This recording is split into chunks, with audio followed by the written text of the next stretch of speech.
There you go. We just ironed out a few technical things, and I'm turning it over to our wonderful presenter, Sandy Rylander. Thank you. Thank you, Brian. Thank you. My name is Sandy Rylander, and today we're going to learn about some word tips. If there's any questions you have, please feel free to ask at any time.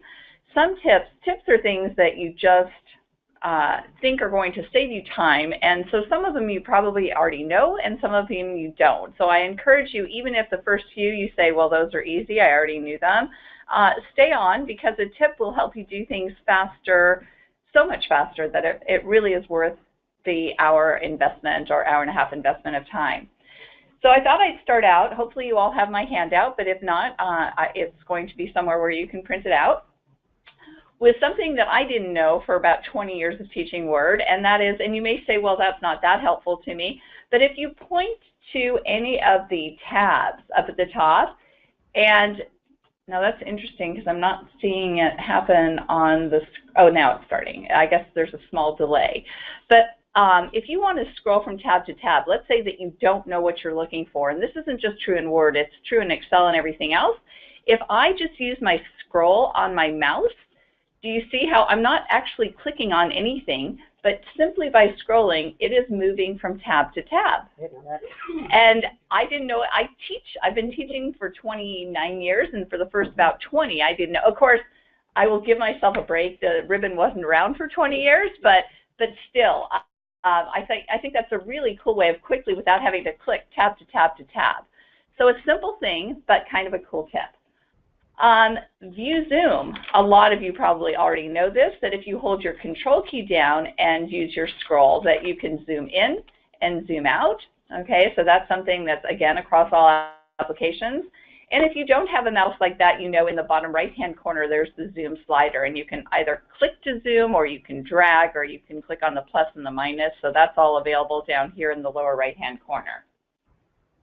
Also, many people know, but some people don't know, that the bottom right-hand corner of each group, like this is the page setup group or the paragraph group, in the bottom corner of each group is called a dialog box launcher, and if you click on that, you get to the area where you can get a lot more options than what you normally see on your ribbon, okay? Another neat thing that Word offers that a lot of people don't realize is changeable is the status bar.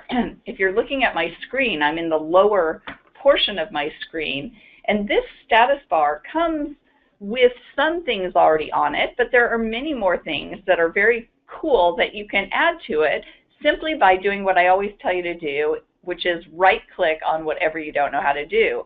So if I right-click on the status bar, look at all the different things that I can get. And in the legal profession, some of the ones that don't appear normally that I would highly recommend would be to see what section you're in. Oftentimes when you're in a pleading or a longer document, you have different sections, and it's very helpful to know if you're in section 1, 2, 3, that kind of thing, or even if there are more than one section in a document. Page number you see, but vertical page position. If you are working with pleadings ever, you know that you need to be down at least 3 inches. Well, how do you know if you're 3 inches down on the page? Well, I'll show you in a second. With having vertical position on your status bar, which normally isn't shown, it will show you down here where it says at 3 inches. That tells you that right now I'm clicked at 3 inches. How helpful is that? Another thing that's not normally there, which a lot of people use, track changes. And when they want to use track changes, they go to the review toolbar, click on track changes, blah, blah, blah. A lot of time for something when you could just click on track changes right here on your status bar if you have it there. Not only is that nice for starting and stopping track changes because it's a toggle, but it also is nice because if somebody sends you a document, you can see whether track changes are on or off. It will show you in that bottom, if you look at the bottom. So there's lots of others you can look through, but those are the ones that I really highly recommend you putting on there. Now there's another reason that it's nice to have those on there. When they're on there, if I point to section number, do you see where it says click or tap to open the go-to dialog box? How many have ever seen that little notification? The fact that I could click on there and it automatically shows you to go to find, or to replace. Go to is cool because you can click on section and go to the next section. You can go to a comment, so from comment to comment, go from footnote to footnote. How many times have you searched through a document to find the next footnote or whatever? How nice is it to just be able to go to footnote and just click next or previous? Go from table to table if I want to check to make sure all my table formatting is the same. All of these neat things that you can go to right here simply by having clicked on section and seeing go to. Or if you like the old find, I don't know if you've noticed over the last 5-6 years, the new find shows up in this navigation pane. And some people love it, and some people not so much. And then there's people like myself who love it sometimes, but not so much other times.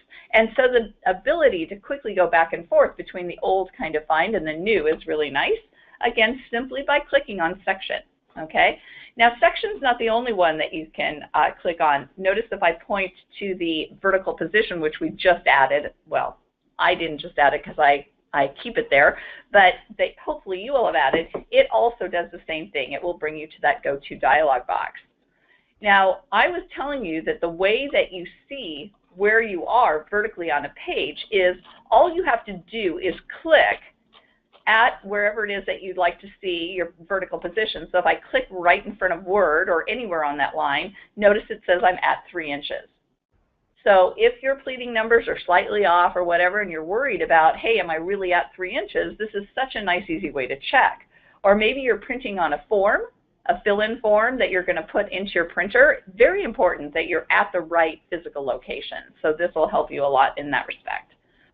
Now, if I click on, I'm going to close my navigation pane because it won't show you much otherwise, but my navigation pane, which is something we're going to get to as another thing that I love as far as a tip, there's so many cool things about that navigation pane, especially if you're using styles. All you have to do is click on this page number, and notice even before I say anything, if you look at the tip in the bottom, it says you can click on that to open up the navigation pane. So how cool is that? You don't have to click on View and then go to and click on Navigation Pane. All I have to do right here in my status bar is click on the page number, and it opens up the navigation pane. So if you don't know what the navigation pane is or does, we're going to get to that. I kind of want to go in according to my handout in case any of you are following along in the handout. Okay. Now, just as a quick note, for people, the handout is available in your control panel under the handout section. It's a downloadable PDF there. It will also be attached to the recording and made available online. Thank you, Brian. So on page 2 of the handout, you saw, or excuse me, page 3. Page 2 shows you the go-to and the ability to go to tables or graphics or anything like that. I showed you a second ago, right? And go-to allows you to go from them. But you can either access it there, it's called browsing different objects, or notice right next to, in the navigation pane, right next to this search document, there's a down arrow at the very end. Notice that if I click on that, many of those same options are right here. If I want to go from graphic to graphic, from table to table, from equation to equation, from footnote to footnote, it's right here. Now, should you decide to do that, so I'm going to say to tables. First of all, it takes me straight to my first table. Very cool. But then to go to the next table, that's what these are for. So I click on the down arrow to go to the next table, or the up arrow to go to the prior table. So this little down arrow is very cool. Also, remember I was telling you about Find, the Advanced Find. The reason it's called Advanced Find is it brings up that same box that you saw when I went to Go To and then clicked on Find. It's the old style Find versus the Find using the navigation pane. Right now, if you were to just click on Find, if I went to the Home tab and I went to just a normal Find, you see how it opens up the navigation pane, and I could type in something like Word, okay? And it's a very nice find. One of the things I like about this find, and one of the things I love about the navigation pane is, first of all, it highlighted every single word that it found. It shows you that there were 31 results. You could easily now scroll through your document and find all the words you want that way. Or what I love is, I mean, it used to be that you have to go find next, find next, find next, right? Or here you would use the up or the down arrow. But now, instead of doing that, the neat thing is in the navigation pane, it shows you snippets of every time it found that word. So if you can tell by the snippet which one you actually wanted, which one you were looking for, sorry, I have this slight delay in my, my poor mouse is trying to move, but it's having a tough time. Here we go. If I now, there we go. If I now click on this snippet, notice it takes me right to that one.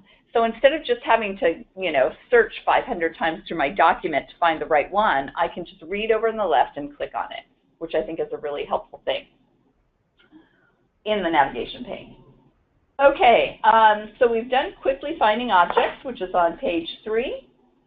On page 4, it talks about, and many of you may already know this, but I'm going to go to Open, which a lot of people, I see so many people go to File Open, and it makes me sad that you're using your menus. Those menus are nice, but they take way too long.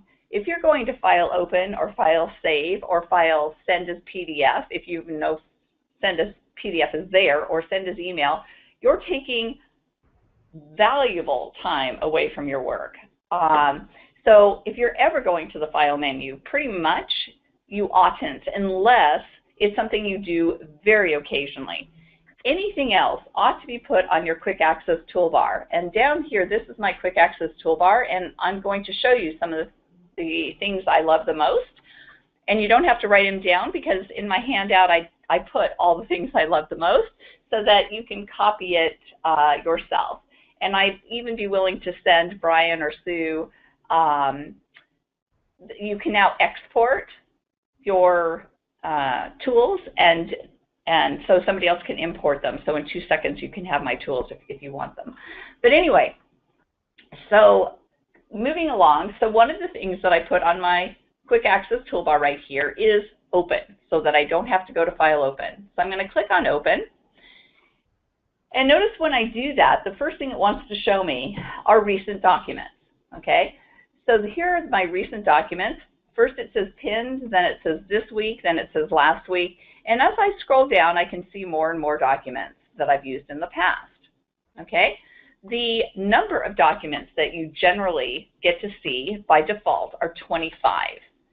I like to see as many as I can, so I always change it to 50, and we're going to see in a minute how to do that.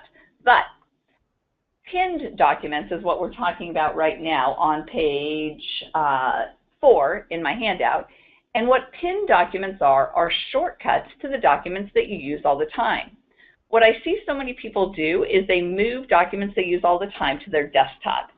And that's a dangerous place to keep them. It's not so bad if you're moving a shortcut to the document, but if you're moving the document itself, the chances that it gets harmed, you accidentally delete it, whatever, is not a good thing. So instead of doing that, and instead of making all that clutter, right here, anytime you see a document, let's say for the next week or so, I'm going to work a lot on my 2016 Tips Training Manual. All I have to do is hover over it, and as soon as I do you notice how a push pin appears? When a push pin appears, if I click on it, notice it moves it up into this list of pinned items, which means it's going to stay there forever or until I decide I no longer need it, and then I can click on the push pin again, and it joins the recently used list down here again. I don't know if I quite got it. Oh, it did get it. It's just, this is slow to responding, so now it moved this one down as well. But anyway, so you can pin as many items as you like or unpin, and again, this is across all applications. A great way to have at your fingertips those things that you use all the time. Now, should you decide that you'd like to have 50, I mean, why would you not want more? Why would you not want to look at the last things you used for the last month or whatever? So if you want to do that, you just go, and again, it's in the handout, so you just go to Options, so File Options, and it's on this, it's on the Advanced tab, File Options Advanced, and you scroll down until you see the number 25, because it says show this number of recent documents. And that's where you can change this to 50. Okay? So you can also, when you go to open a folder, there is another list. You didn't see it just then, but there's also pins for folders. So if you have folders out there that you use a lot, which I do, then you can say, I'd like to increase the number of folders that I can see to 50, not just documents, but where the documents are stored. Okay? All right. So those are some cool things. And that's on page 4. Page 5. Help has always been a good thing. Now help is a great thing. It's not called help anymore. It's called tell me what you want to do. And this is for people that have Office 2016, and we are training today in Office 2016.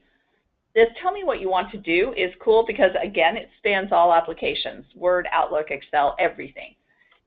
And what I love about tell me what you want to do, which notice it's right up here, it's right at the end of all your other tabs. When you click in tell me what you want to do, first of all, it shows you the last 5 things that you looked up. But what I love so much about it is when you start typing, let's say I have no clue how to do a footnote, so I just start typing FOO. Notice the very top thing is footnote. It's not telling me where to get footnote. It is going to put my footnote in right here, right now. So you no longer have to find whatever it is. Now, does that have a downside? I believe it does have a little bit of a downside. It means that you still don't know where to find footnote, right? But if you know, maybe it's something that you're only doing once every 10 years and you don't want to have to find it.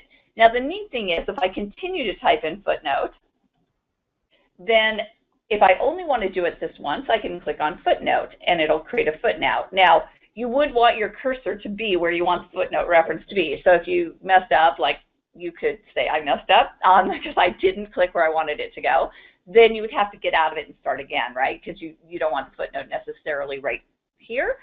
But if you want to know more about footnote, help is still here. You can click on get help if you want, but it also gives you this great screen tip, and you can learn more right here if you want to, or you can go to the old kind of get help on footnote, or another new feature, which again is across all applications, is this smart lookup on footnote. And what smart lookup on footnote does, if you click on it, it opens up another pane over on the right-hand side, and it uses Bing. Of course, it's not going to use Google because this is a Microsoft, but it uses Bing to find on the internet more information about turning on footnotes or whatever it is, okay? So that's another cool new tool, but it all is accessed from, well, it doesn't have to all be accessed. I don't know why this is, everything is taking a little time with my mouse. I'm not sure why, but anyway, I'm trying to get rid of this, but I'm having a tough time here. Okay, well, maybe if I click on not now, it'll go away. Oh, there we go. I need some room on my screen. So one way of getting smart lookup, as I just showed you, is in the tell me what you want to do, okay? Another way is if you highlight something, like I'll highlight Word, and right-click, and smart lookup is an option here, which is pretty cool. So if you had something like the Declaration of Independence, and you wanted to search on it on the internet, instead of going to the internet, typing that term in again, all you'd have to do is highlight it, right-click, and do smart lookup. And once you have smart lookup, you can then, from that pane, you can drag things into your document. So it's really cool if you're doing research to be able to do it that way, okay? So anyway, all that is from Tell Me What You Want to Do, or the Tell Me box on page 5. Anybody who's heard me teach over the last 10 years or ever since there were quick access toolbars know that I'm in love with a quick access toolbar. Why? Well, because unlike the tabs on the ribbon where you have to search every time to find what it is you want, or at least even if you don't have to search, even if you know where it is, it means you have to click to go there. The Quick Access Toolbar is the one bar that you have to put everything that you use most frequently so you don't have to keep flipping between tabs, and that is huge for me. So, and especially, like I said, things on the File tab, because, so that's not something I can get to, Brian, so I'm sure you're going to be able to click on that for me, because I don't go there. What was the question? I can't get rid of this desktop authority. Oh, that was stupid. I forgot that was there. Sorry. I believe the mouse every 15 minutes. Thank you. Okay, thank you. Okay, so our technical guru just came in and fixed my little issue. Okay, so what was I talking? Oh, the Quick Access Toolbar.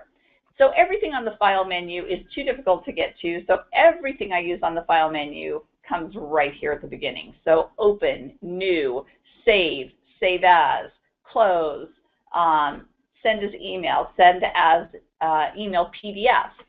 All of those things are right at the beginning. I never have to go to my File menu unless it's something that I'm doing that's rather unusual. So how do I create a great Quick Access Toolbar? Well, one way of doing it, first of all, the Quick Access Toolbar is generally, when you get it, is up here at the top, and it only has a few tools, so you probably don't even know that you have it. So to move it below, which is where I have it now, below the ribbon, I mean, why wouldn't you want your most used tools to be closer to your document, right? Not only that, but look what happens if I move it above. So I'm going to right-click, because, you know, I love right-clicking, and I'm going to say show it above the ribbon. Not only do you see how cramped it is now? How I get to see almost none of them? You lose so much real estate. If you have an older version, you don't lose as much real estate, but instead it actually goes all the way across and you lose your document name. It'll go up to here.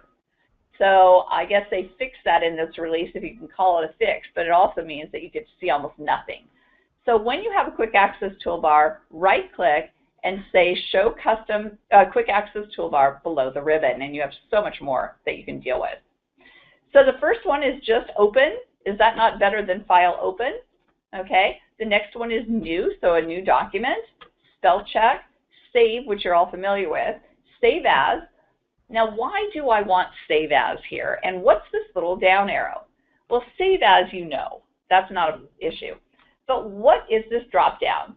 Well, this drop down allows me to save as a different format. Okay, so if I want to save it as a template or a PDF or a document, well, what does document mean? Document means that this is not, most likely this was not created in 2016, or let me put it this way, if it wasn't created in 2016, if it was created in 2013, saving as document would upgrade it to 2016. Now, why does that make a difference? The only reason it makes a difference is if there's a new function in 2016 that wasn't in 2013, you will not be able to use it until you upgrade that document. There are many things that you won't need this for. But for instance, in 2010, I believe it was, there was no such thing called the snippet function. And snippet is something that we're going to be doing in a minute. So if you were in a 2010 document and you try to use the snippet function, it would be dull gray. As soon as you see that, you should know you're in an old release. Not only that, but up here, if this document were saved, which this one isn't, it would say it was in compatibility mode. That's another instant clue to you that you have a document that's not in the current version, okay? So you could save it as document, and then you don't have to worry about it anymore, okay?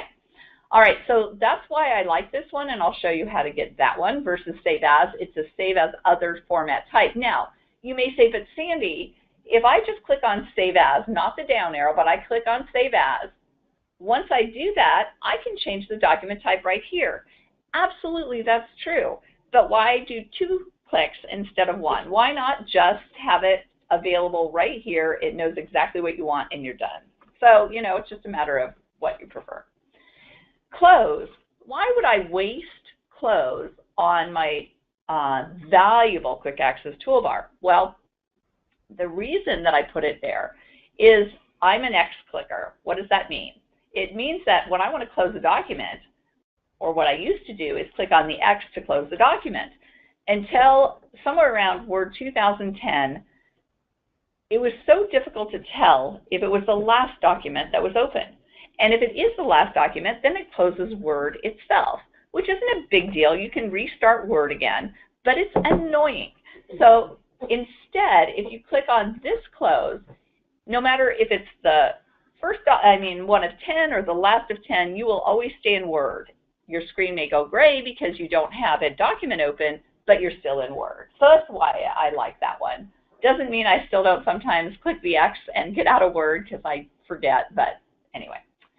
Okay, email. Probably most of you know you can do file, send, email, blah, blah, blah.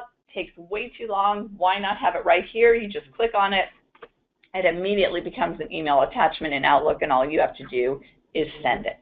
Okay, so that's really cool. But oftentimes I don't want you to have the power of changing it. Yes, Sue has a question. When you do that email, it doesn't put your signature on it. Is there a way that that email would put your signature on it, or not? Such a brilliant question. And you would think that after all these years, Microsoft would have fixed that. But since they didn't, let's see if we can get this up again. Why is it taking so long? Normally it does not take this long. There's some sort of delay here, but come on.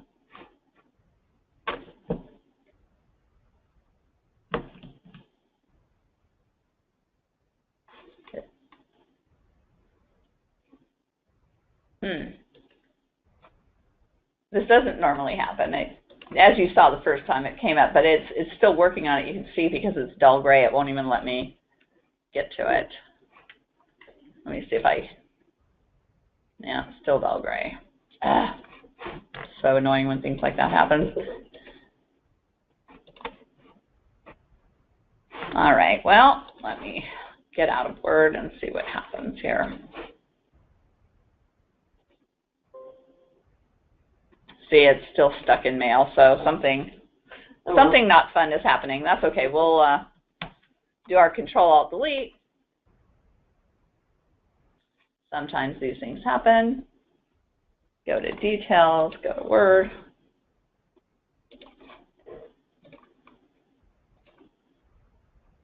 Okay, we'll see if we can get back in and make that work.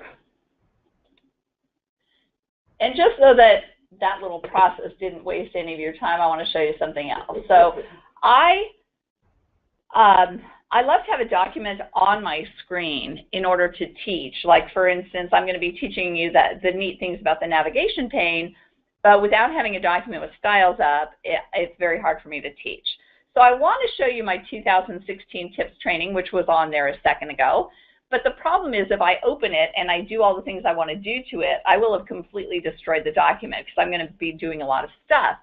So if you ever have a document where you'd like it open, but you don't want to destroy the original, instead of just clicking to open it up, if you right-click on it, do you see where you can say open a copy, which is why mine didn't have the document name that you saw a minute ago. Remember, oh, look at compatibility mode at the top. Did you see that? Let me just close that for a second.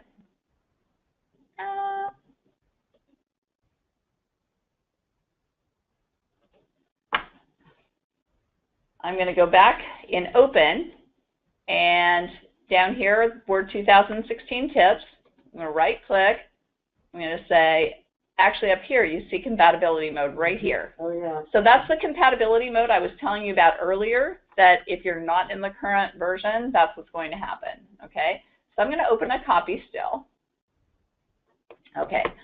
Now, so I've opened a copy, and there was a question, well, I already did email, so just in case this doesn't work, I'm going to do email as PDF. And what it's going to do is it's not only going to put this in an email, but before, it's going to convert it to PDF, which is the most amazing feature, because what I used to have to do is save it as a PDF, and then send it as a PDF, and then I would have to go and delete it because after I've sent it, I no longer want it because most likely I'm going to keep working on that document and it's old the second I send it.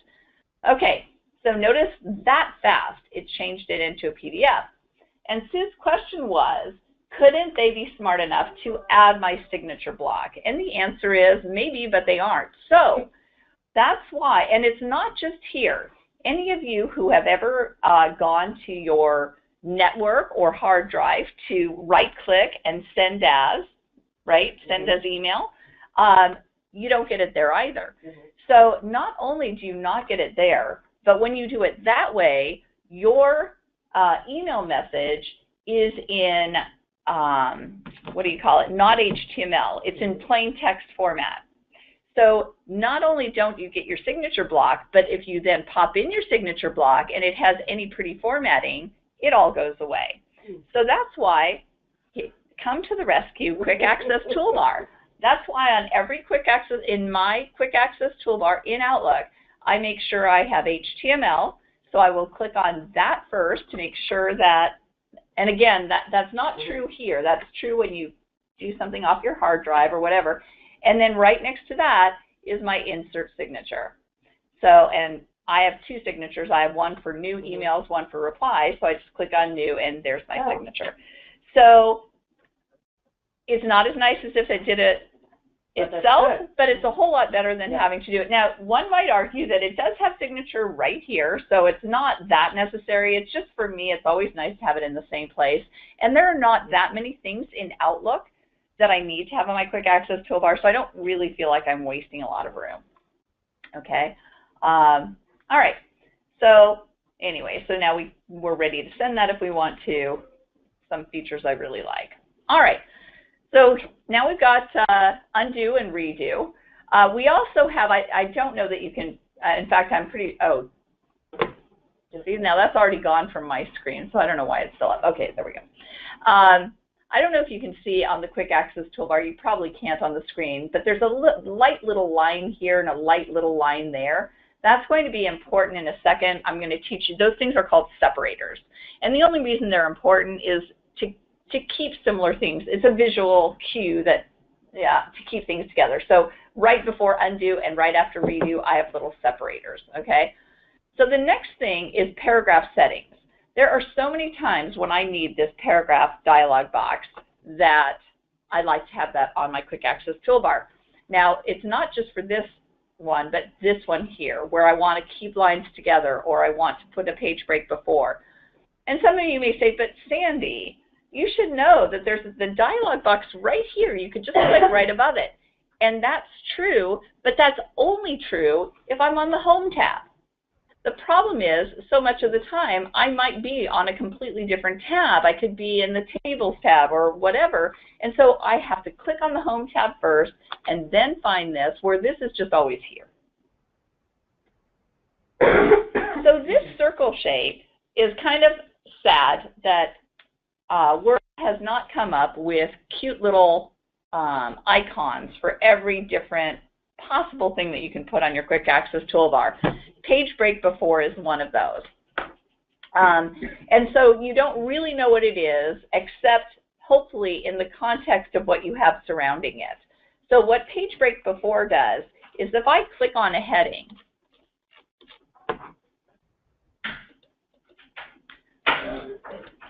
let's say I want to make sure that this starts on the next page. I'm waiting for my screen to catch up here. Still waiting. There we go. So I've clicked here because I would like, no matter what happens, I always want this to be at the top of the next page for some reason, okay? So what I do is I just click at the beginning of that paragraph and click on page break before or para page break before, click on that, and it'll shove it down, and it will never go up unless I unclick it. So click it again, and then it moves back up. So you can put it on or take it off. And it's nice because you don't have to put in a Control-Enter. It doesn't put in another line. It's just right on the line you're on. It shoves it down to the next page. Parakeep was next. All of these things, if I were to look back at this dialog box, they are these. keep this paragraph with the next paragraph to make sure the heading doesn't split from the rest of the body of the paragraph, page break before. Those are the things that I'm talking about. And if you're writing long documents, you're using these quite a bit.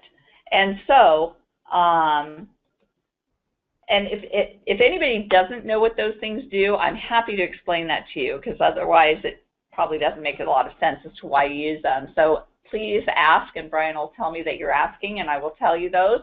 But these are all related in keeping text on the page that you want, okay? This next one is paragraph interesting. Paragraph indents and spacing, no idea why that's on there, probably accidental. So I'm going to right-click and remove from the quick access toolbar, okay? This is to insert page and section breaks, if that's something that you do a lot. For page breaks, I just hit Control-Enter, but if you are working with sections a lot, it's kind of nice to be able to get to that quickly. This is just because I do a lot of pointing to things in my books. So all it does is create an arrow. Again, it's taking a little while for my mouse to catch up with me, it looks like. Oh, here we go. So I click on it. Always start away from what you want to point to with this crosshairs and draw to what you want to point to so that you can point. So this is more for people who might be doing documentation and they want to point something out. I don't know that all of you will want that at all, but something helpful to me. Insert file name and path. This used to be something that people wanted a lot. And in Word 2003, I think, was the last time they actually had that command in Word. And then they took it out. And they made you learn how to create the field code to do it, which was very mean. And I guess enough people complained that it only took them 13 years to now, if in the, let's say in the footer of your document, you'd like to have the file name and path of where you saved it, it's now a part of the what they give you. So I click on Insert File Path, and even though it says File Path, it is the name and the path of the document. So if I were to save this document now, let me go ahead and just, that's not saved, that's new. Let me close that. If I were to save this document, let's see, where do I want to save it? I'll save it in Documents and call it Garbage. Don't want to mix it up with, okay. So notice that it still says Document whatever 3 or whatever it was before, but if I were to print it, it would update the field code, but I just clicked on it and pressed F9. F9 is to update field codes, and you may not be able to see it, so I'm going to enlarge it here. But you see it says C user Sandy Documents Garbage Doc. And the nice thing about that is if you only have a hard copy, you can go find it, and if you save it somewhere else or give it to someone else and they save it somewhere else, this will always update. So it's a really nice feature that they sort of hid for 13 years, but now it's back.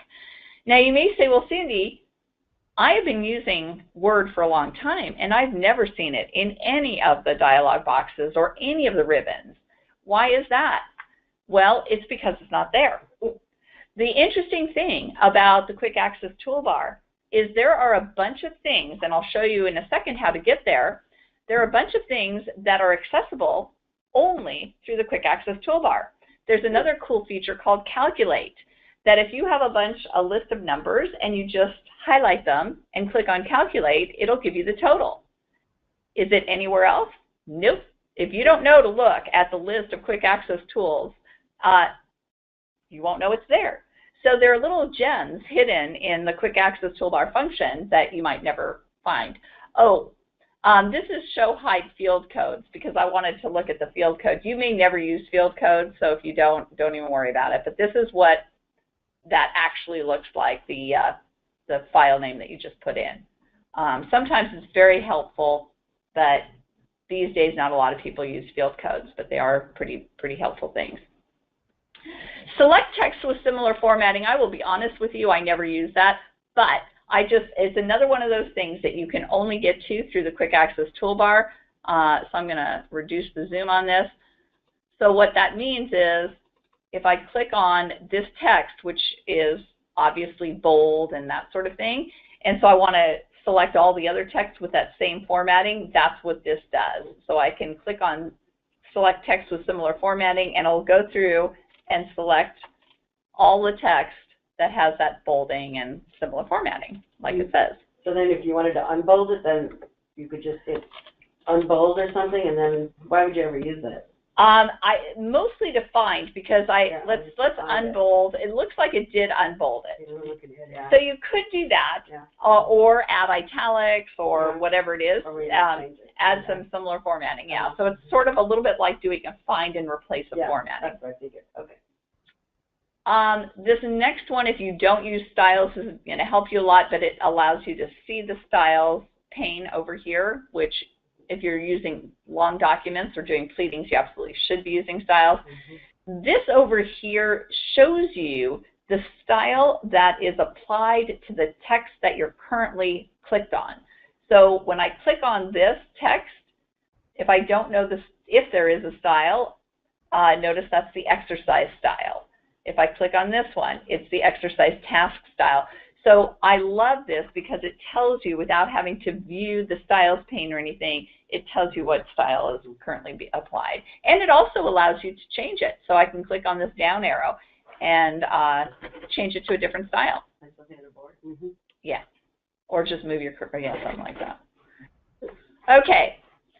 So I should look at my book because I think okay. So on page 7 and 8, it tells you how to navigate on the quick access toolbar, but I don't believe I showed you, but so I'll show you right now. If you want to add something that you see on your ribbon that you'd like on the quick access toolbar, and you can then just right click on it and say add to quick access toolbar. If it's dull gray, if you don't see add, most likely it's because it's already on the quick access toolbar. So let's see. I believe I have sorting on there. I thought I did. Yeah, sorting A to Z. So if I right click, this mouse delay is driving me a little crazy. But anyway, it's not this sort that I did. It's a sort over here. But anyway, if it's dull gray, most likely it's because it's already on. If I want one of these off of the quick access toolbar, then I can just right click, as you saw me do a few moments ago, and I can say remove from quick access toolbar. But when you add something to the quick access toolbar, it'll always add to the end. Okay? And if I go to file, I can't add any of these. I can't right click on any of these and add to quick access toolbar.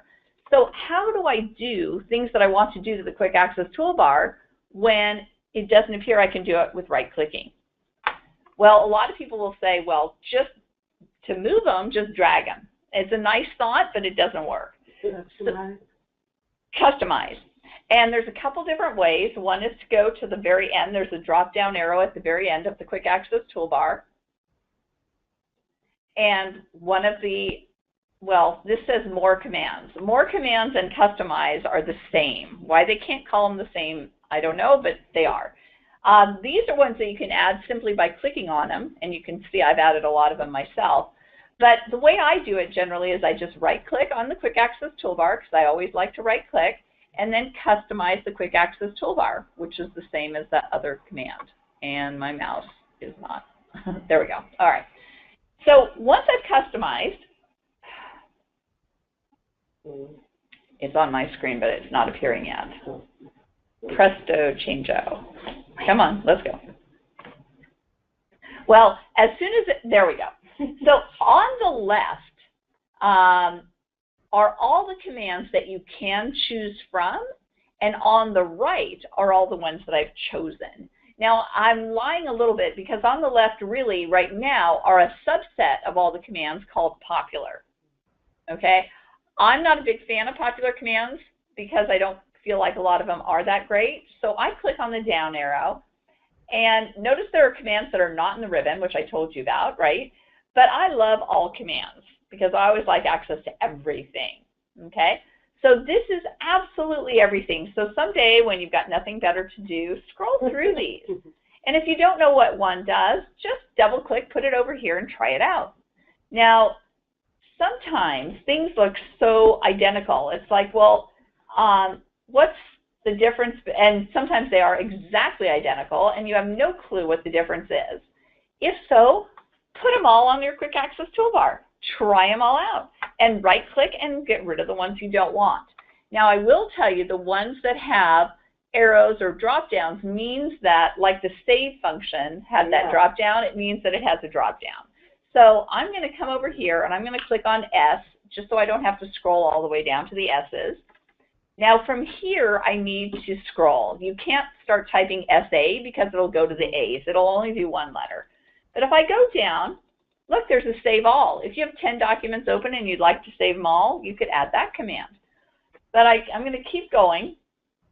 And notice that Save As has no arrow. So I know that this could not possibly be the Save As that I'm talking about because it wouldn't have that down arrow.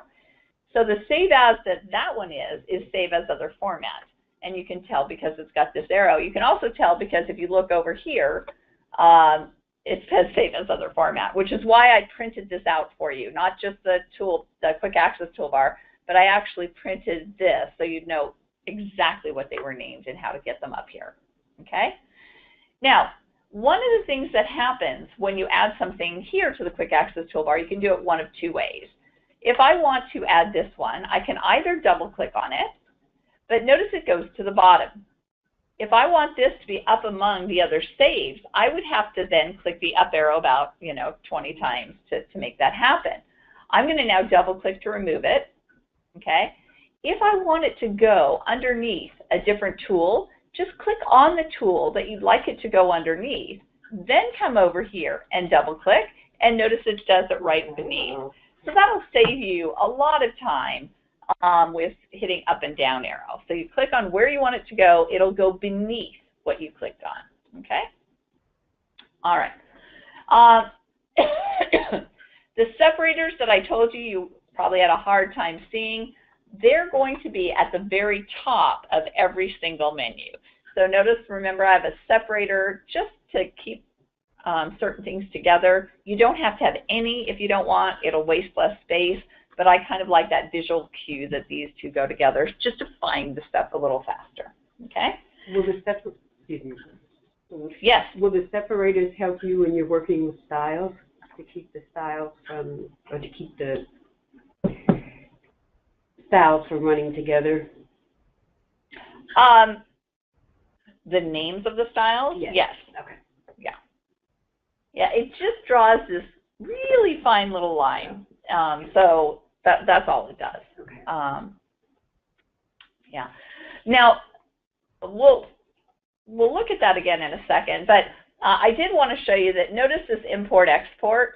If I click import-export and say export all customizations, it's actually going to bring me to a screen where I could, if I wanted to, it's going to just call it Word customizations, but if I wanted to identify it, I could say SR for Sandy Rylander or whatever, and then I could send these to Sue if she wanted, and she could then save it to her hard drive somewhere and then just do an import of that Word customization. Now, my only caveat and the only reason that you may not want to do it is it will completely replace. It doesn't add, it replaces what you have. So if you have some favorites, that doesn't mean you shouldn't do it, but it means that you should see what those favorites are so you can re-add them after you import. Sandy, we've got a quick question here back on the Word program defaults, which is our Word program defaults to Calibri 11, and often when you change something for a block text spacing, it switches it back to the default. Can you change that? Yes. Okay. Is the next question how? Yes, you can change it. Let me get out of this in a second, and we will show you how. Okay. NJP people, we've created a toolbar for you, so you may not want to do this. You may want to keep what you've got, but for other people, if they want, this is a cool thing, or add some of these tools to your quick access toolbar. Okay. All right. So, yeah, and as I said, like calculate is another cool command. If I just hit C, This is the one that will automatically, yeah, let me show you how Calculate works because I think it's very cool. Calculate is something that I came across because I saw an attorney hand off, there was a bunch of numbers, I think a probate, bunch of numbers in an email that he wanted added up. And so two assistants, one would read out the numbers to the other, recalculate it. They did it 3 times because they wanted to make sure they got it right and they didn't at first. That's such a pain. I said, well, weren't those numbers in the document? And of course they were. So if you have numbers, I'm typing a bunch. There we go. All you have to do is select those numbers, and the very last tool on here is my Calculate. Oh, for some reason, even though it is the Calculate tool, when it gets put on your toolbar, it's called Formula. I have no idea why. But anyway, the second I click on it, if you look in my status bar, do you see it says the result of the calculation is 59,003? Now you say, well, that's nice, Sandy, but I can barely read that in time, and I really want that number in my document. All you have to do is paste, and that number will be in your document because it was automatically copied to the clipboard. So now, will this update if I change a number here? No. This is a quick and dirty, it's not Excel, this is a quick and dirty, hey, I just want to add these numbers, please help me. Now, so I'm going to delete this, and let's say instead you want to subtract 657, that's fine, just put a minus in front. If you want to multiply, maybe not by 567, maybe we're just going to multiply by 5, then in front, just put an asterisk, okay? So then when you highlight, it'll multiply, it'll subtract, all of those fun things. Be careful because the whole hierarchy of math comes into play, but Calculate is a cool feature. So, and here's the total again in the bottom right, and I just have to hit paste and bring it in. So anyway, it's a neat little quick and dirty tool. Make sure, though, this was a probate or whatever. If you have something like 8 chairs, tab equals 456 or whatever. Let me put a tab up here. There we go. And 10 tables. You know, so you've got the item and then you've got the number. Be careful, because if I highlight everything going down, guess what? 8 and 10 are going to be added into there as well. So when you have something like that, and I'm just going to get rid of these because they're bothering me. When you have something like this, if they're tabbed, which would be super cool if they were, then one of the other tips that I believe I have, yeah, I have word shortcuts in the back of your handout. If you just highlight normally, you're going to get everything, right? But instead, if you hold your Alt key down and start in the bottom right and go to the top left, do you see how it'll just highlight your column? Super cool feature, and especially when you add it to, don't add it, but no pun intended, add it to Calculate. So this would allow you to calculate without getting stuff you don't want. Okay, so that's another super cool function, is to be able to highlight just a column, which is in the back of my handout. Okay, so the question was, Calibri 11 point, though it's beautiful, many law firms really like Times Roman 12 or something like that. So when you want to do something like that, you could, what I would love for you to do is to come to the dialog box here and let me see, because I want to keep that to being the body. Actually, so this is not in this handout, but it is in the Word handout if you're an NJP person. What I would love for you to do, first go, if you want to change from Calibri, go to Design first. Then go to Fonts, and notice that under Fonts you should have, if you scroll down, there should be a Times New Roman. Here we go, Times New Roman. This is called Times New Roman in Arial, and what that means is your body text, if you're using styles, the normal body is going to be Times Roman, but if you have a heading, it's going to be Arial, which is a lot of times what you want. So If that is what you want, then click on that. And once you've clicked on that, click on Set as Default. Set as Default is what's going to make the future documents be Times Roman, okay? And this should already be set up for you at NJP, but at other locations. Okay, then, so you do that. That only changed, which I haven't done because I like Calibri, so I guess I could do it for your sake. But anyway, then go back to the Home tab. So then you should have the Times Roman and the Arial. Then to change the font size, let's say to 12 point, come to your dialog box, go ahead and click on 12 point.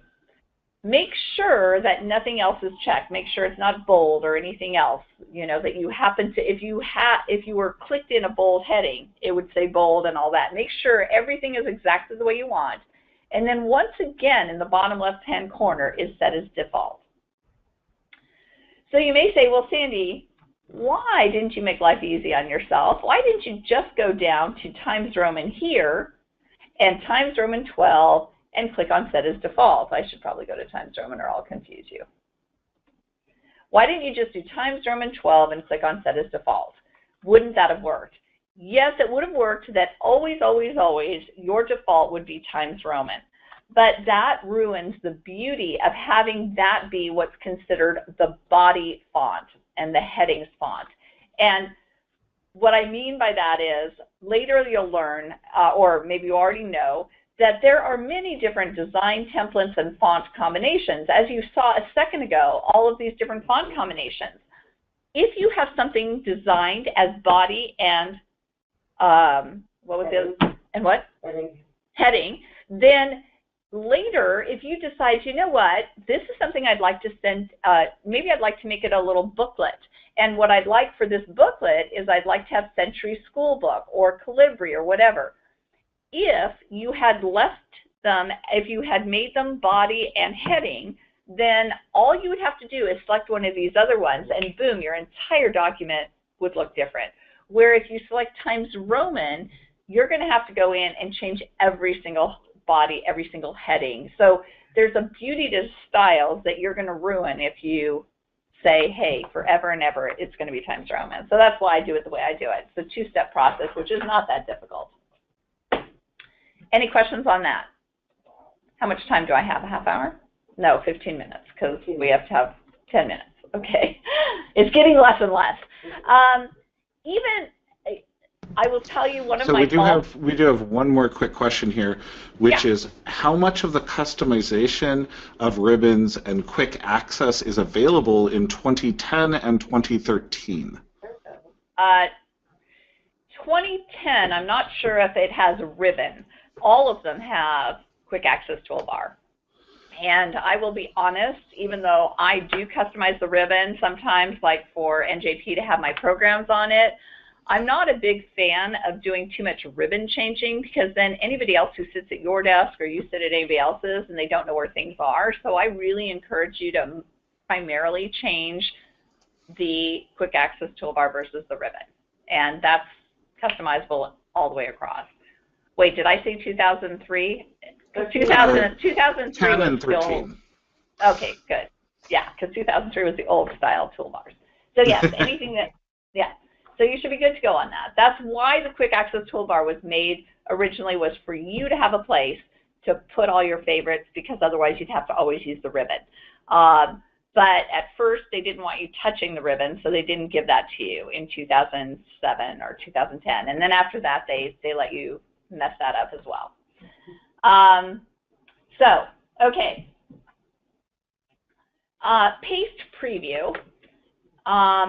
So if I take something like this and I do a copy and I go to a new document and I go to paste, lots of different ways of pasting. One of them is to click on this drop down, and perhaps you have no clue what each of these mean. And to be honest, it takes a while for me to know without pointing to it, and it tells you use destination theme, then it says keep source formatting, then it says merge the formatting, then it says text only, no formatting.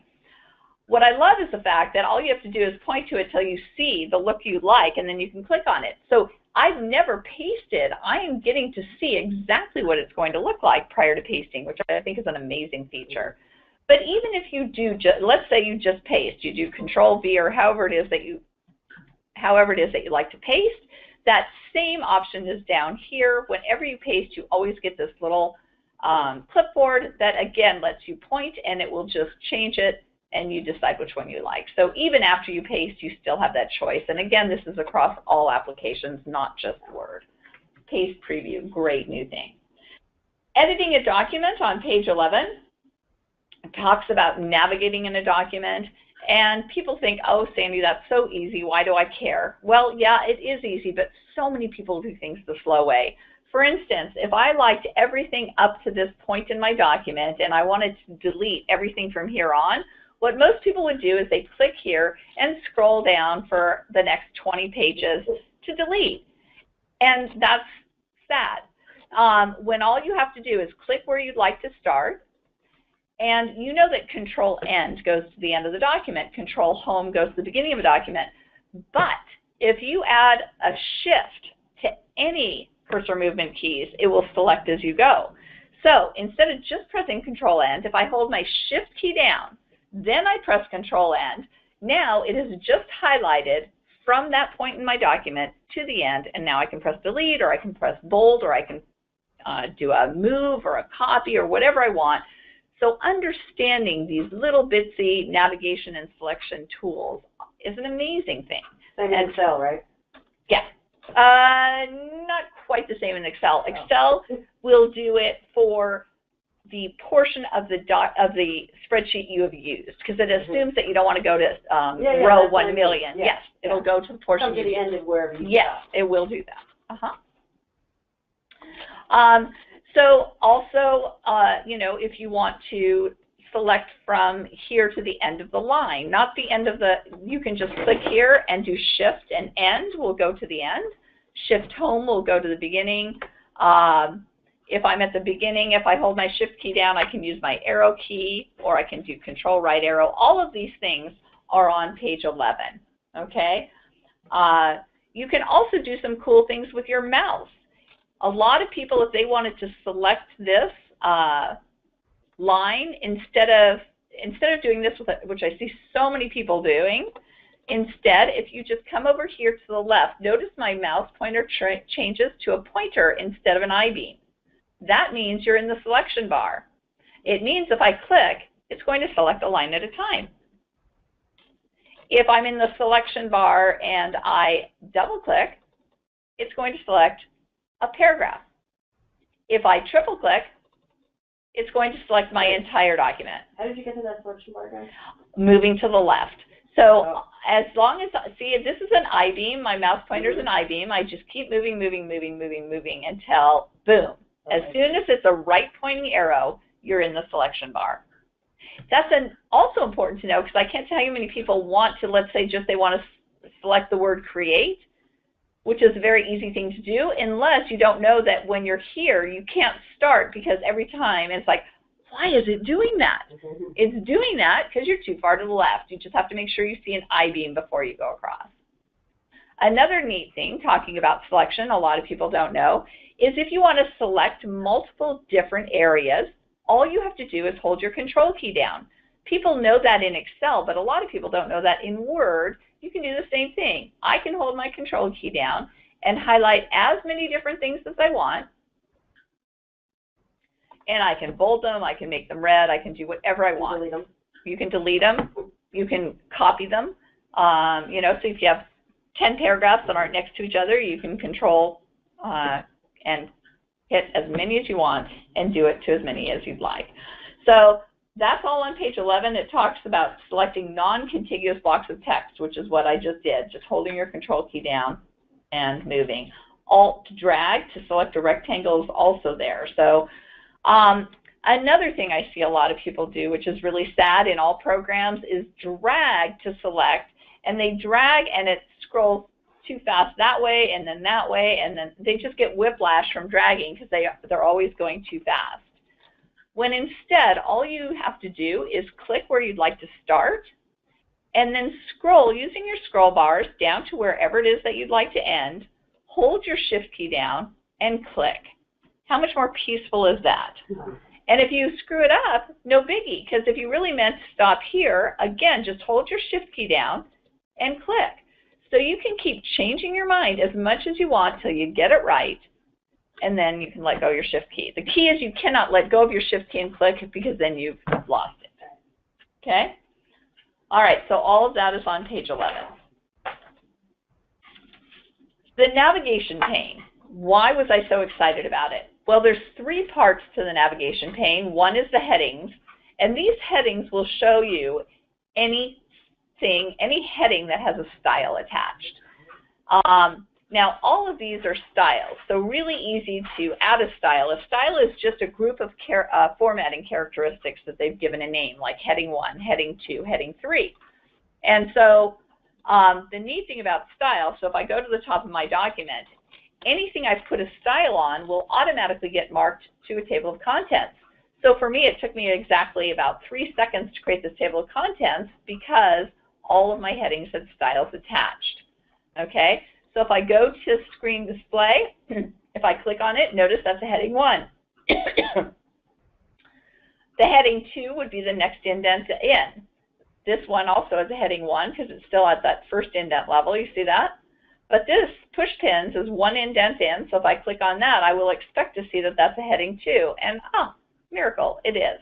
If I click on this, it should be a heading 3 because it's another indent in. Oh, it is. The amazingly cool thing about using headings, in addition to the fact that it will automatically create a table of contents, is, did you just see that I have like this automatic table of contents over here that hyperlinks to wherever I want? Can you imagine a 100-page pleading and being able to go to Article 6 or whatever just by clicking over in the left? But that's not all. I feel like a Ronco advertiser here, but that's not all. You can, let's say, I want to move this ahead of this one.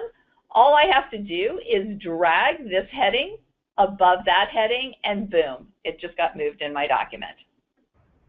Now, let's say I don't want just this one. Let's say I want this whole topic here. I'm going to collapse this topic for a second. So notice it's collapsed, which is another cool thing, right? If you just want to see your major level headings to see if, hey, do I have this in the right order? Now I can take this and drag it, let's say, below or right above move and copy, let go, and I just moved that whole group. It is such a great feature. I love the navigation for moving, for copying, for deleting, for looking at. I can right-click on any of these, and I can promote, which means it'll go from a heading 2 to a heading 3 or whatever, or demote, which means it'll go from a heading 2 to a heading 1. All these different things I can do, including collapsing all. Collapse all says only show me first level headings. So now I can see, hey, does this order make sense? That kind of thing. Love, love, love this navigation pane. Okay? All right. Any questions on that? All right. There's so many things in here. I put in more things than I could possibly do in this amount of time, but you know, they're tips. And so it really, none of the concepts are that difficult. I highly encourage you to read and go over these, or maybe we'll have another tips session with Wednesday Wisdom or something like that. But let's go over some of the things that, a couple other things that we have. One is the screen capture tool, which I absolutely adore. So one quick thing, I've had a few people ask on the handout. The handout is available in your control panel here on the right-hand side. It is downloadable through the control panel under handouts. We will also post it online with the video and the blog post related to this. On LSNTAP. Yep, on lsntap.org. So the screen capture tool, if you haven't seen it, is under Insert, and there's two different things. There's a screenshot and a screen clip. A screen clip, well, first of all, you're going to want to move to wherever you are, wherever you want in your document, and click on Screenshot. It'll show you every single screen that's currently open, and to insert it, all you have to do is click, and boom, it's right there in your document. Really cool. The only problem is, often I don't want this whole thing. Now, there's two ways of solving that. One is I can click on it, I can come up here, click on crop, and I can make it smaller if I want to, just by making sure that I'm on one of these corners or on one of these lines, and I can shrink it to whatever I want. The good news to that is if I want to unshrink it, it's all there. The bad news is that's all taking up a lot of space on my hard drive, network, whatever, because it's saving all of that in case you ever want to bring it back, right? Cropped stuff can be uncropped if you want, so to speak. Okay? Not to mention, it takes a little time to crop, right? So the other thing you can do is do a screen clip. Now, to do a screen clip, you do want to have whatever it is you want to clip be the last thing you saw. So, for instance, I'm going to bring up my internet. Here we go. And let's say let's say I want to clip a part of this. So now I want to go straight from here back to my Word document. I'm going to go to a blank Word document. Because what happens when I click on Screen Clip, and by the way, this screen clipping is absolutely always on my Quick Access Toolbar, not just here, but also in Outlook, because how many times are you in Outlook that in the body of your message you'd like to take a picture of your Excel spreadsheet or a paragraph in Word? It's a great place to have it, okay? But anyway, so I'm going to click on Screen Clip.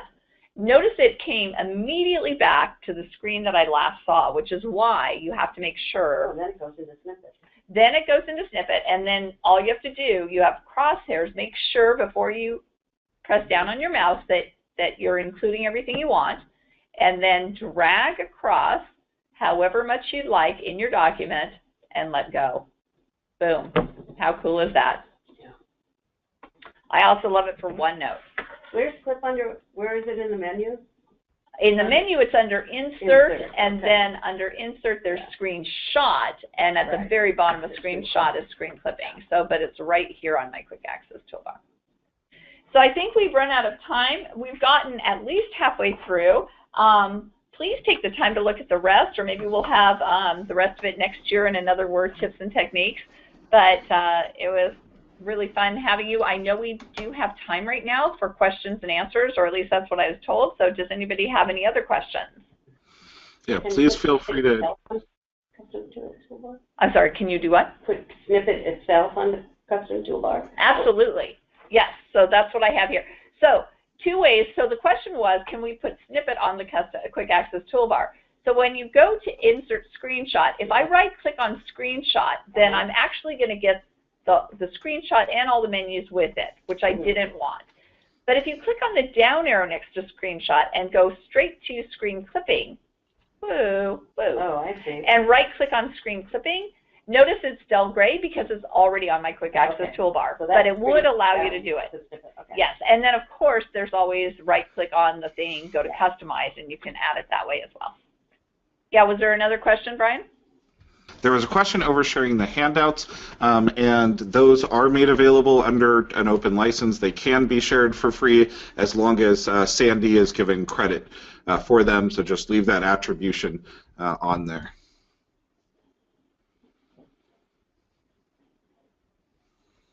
Shared within the people that, well, it doesn't matter. Yeah, legal services is great. Any other questions?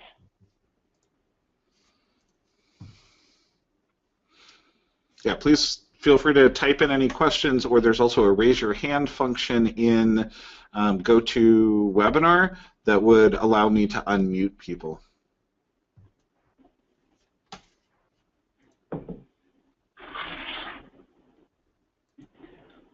Or if anybody just has something they do that they find really cumbersome that they'd like to know if there's a better way, because almost always there's a better way if you think it's cumbersome. So for your toolbar, you have to put a different one in. This is your Word custom toolbar, but Correct. When you're in Excel, you make your own in Excel. Yep. It doesn't switch. It doesn't continue on. It doesn't because you don't want it to. Because, No, I agree. Yeah. Yeah, just be fun. However, I do try to keep these first ones pretty consistent throughout, just because you get used to going to a certain place. Outlook is one of the few places that actually has like 3 different custom toolbars, because you have a different one that you use for creating an email versus, and so when you're in an email versus that sort of thing, but all the rest only have one.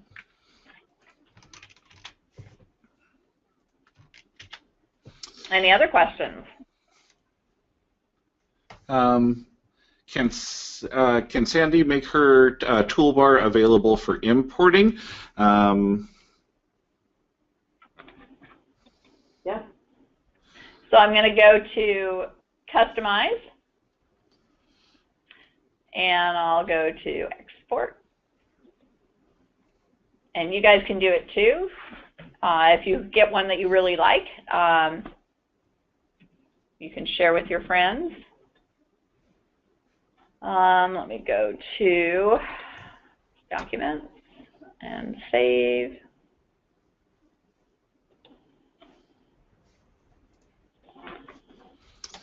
So this is how you can do it if you want to help somebody out, especially somebody who hasn't come to class. And SR, word customization.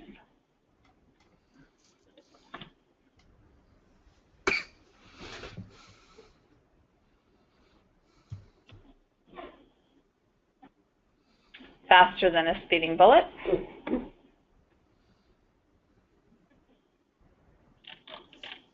Okay, so, oh, here it is. It was faster than a speeding bullet, it just didn't show up. Okay, so Sue and Brian. Okay, so just remember, you're going to want to put it somewhere on your network drive, hardware, or hard drive or whatever, and then do an import, point to it, and bring it in. And remember, it's going to wipe out what you currently have. So if you have something you really treasure, find out what it's named before you import. Okay. We will take that and we will post it with the blog post. If it comes through here in a second, I will try to upload it as a handout, but I don't know if GoToWebinars supports all document formats or all formats, but I'll give it a try here. Next question that we have here is, how can I add page X of Y pages numbering to the quick access toolbar so I can click and insert it into a footer? That's a good question. Not sure that you could without a program, but if you go to Insert and you go to the down arrow next to footer, one of the things that unfortunately we didn't get to, well, or I should say insert page number, even though it's usually in a footer. So if we go to Insert, where's page number? Page number right here. So choose where you wanted to, and notice that page X isn't page. I thought there's a page X of Y in here. Let's see if it is.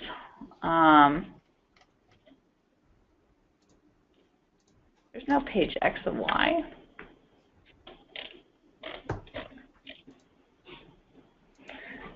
Okay, well that's a bummer. It used to be there. All right, so what you want to do then is, I don't know if you want it to be in a footer or what you want, but if you just want to type in page X of Y, you can type in page and space, and then insert page number, which I was just at a second ago, right? Thank you. So I'm just going to do current position and do a plain number, or I could have done page X. Oh, here's X of Y. Now, why am I seeing it now? Under format page number. One down. From where you are. But what I'm saying is, right yeah. page X okay, of Y yeah, is right yeah, here. Okay, yeah. All right, so I guess there was a page X of Y. I don't know why I didn't see that earlier. That's kind of strange. But so it's already done for you if you just go to the insert page number. And then let's see how we can make it more automatic for you. What I would do, one of the things that I've done on my quick access toolbar that is saving a selection to the auto text gallery. And so if you want to save this, if you don't want to find it under the insert page number for some reason, if you'd rather save it to the auto text gallery, you could then highlight it. You could then, if you don't have this on your toolbar, which you should, if you click on that, and then you can call it page X of Y, or you can, whatever you want to call it that makes sense to you.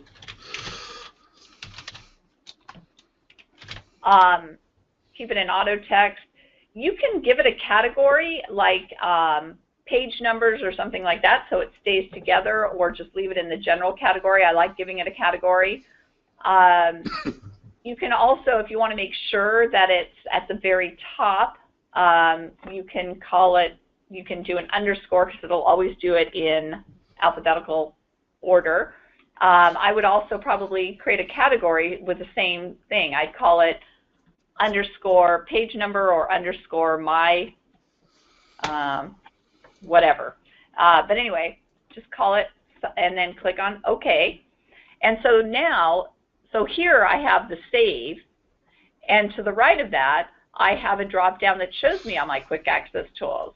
So notice I have underscore arrows, so that came first. But here's my underscore my and X of Y, and boom, it'll just pop it right in there. If someone imports your quick access toolbar and they have auto text, it's going to wipe theirs out, right? No, Okay. it'll show theirs.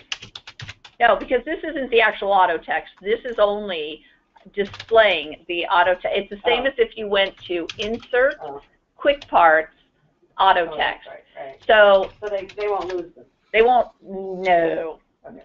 No. I would never give you something like that. Okay.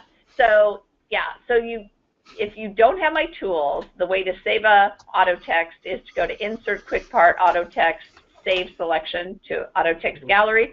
Then if you want to put it in, you can go to Quick Parts, Auto Text, and click on whatever you want. But isn't it nicer to have it right here?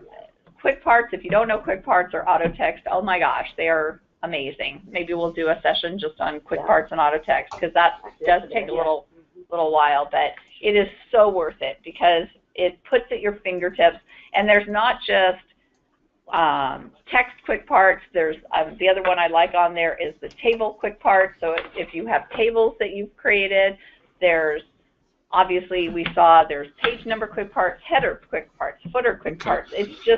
It's amazing. So we've got one more question here, and I did also want to let people know that in the chat there's a list of a link to the list of all the upcoming webinars. We have over 22 more webinars coming up this year, and we're actually going to be adding a few later.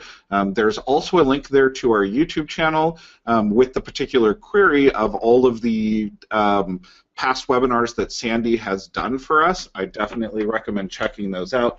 The next question is, can you show how to password protect the document? And is that something you can put on a toolbar? It is. I forget. So under review, there's a restrict editing, and this is where you can password protect if you want to. So you can limit. There's a lot of different ways you can restrict editing depending on what you want to do, and then you can say which things you want, and then if you say yes to start enforcing, then it's going to ask you for a password and ask you to re-enter the password, and don't forget the password because there's no way to. So I would write it down somewhere, maybe even share it with somebody else in case you're out sick for the day or whatever, but that would be how you can do it, is just restrict editing. And yes, you can right-click and you can add it to the Quick Access toolbar. Now, when you say restrict editing, that just allows somebody not to change it, or does it not allow someone to even view the document? Doesn't allow them to view well, it depends on what kind of restriction you allow. So you can do either? You can do either. Okay.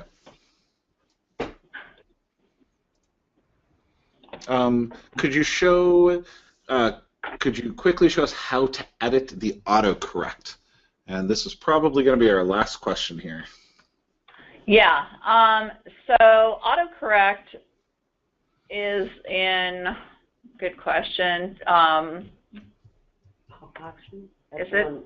Yeah, but is it under proofing? Mm-hmm. Okay, so yeah, so it's under File, Options, Proofing, and then you see change how autocorrect corrects and formats. You click on autocorrect options. So down here, like one of the things that I do for all my law firms is I take the C with the parens out because they hate that. They want it to be a C with parens, not the copyright symbol. So you just click on it and press delete. If it's further down and you know what it's called, you can type a letter so that it scrolls down, click on it, press delete. The neat thing is when you do press delete, it does move it up here into this area. So if you just want to give it a different name or whatever, you can do that. You should also look at these autocorrect options because some people don't like that. They don't like Word to automatically capitalize things or whatever.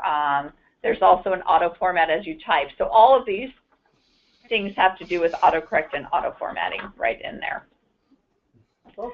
So I want to thank you all for coming, and even though Brian did mention all the wonderful new seminars, I just want to mention I'm doing one for you guys next month. If you'd like to come, there's an Excel both next month and the month after that. So for the next 2 months, we're going to be doing a couple more tech seminars, and I'd love for all of you to come.